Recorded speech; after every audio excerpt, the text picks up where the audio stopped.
Up to now, the Jews had been left alone and walked about freely, although the authorities were keeping track of them. On a certain day, old man Gorlin, who had been a neighbor, came knocking on my door and informed us that the Germans had ordered the Jews to pack up their belongings and prepare to leave. By evening of the same day, we watched as they were led down the street toward the military barracks outside of the city. By the time we ran outside, the first column had already passed the house. In front were the rabbis, the doctors and their families, and the Jewish intelligentsia.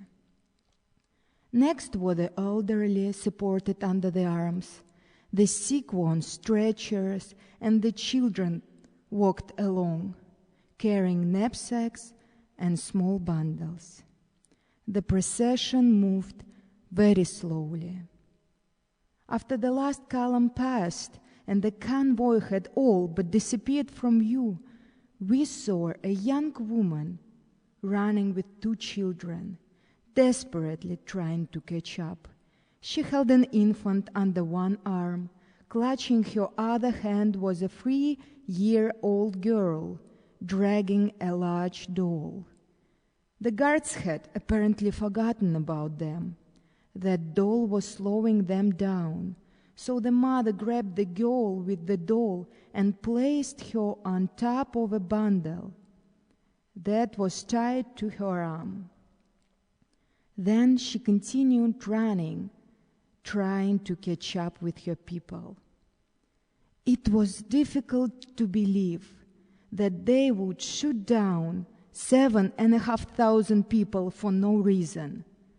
But several days later, they were executed and buried in those same trenches that we had dug around the city before the Germans arrived.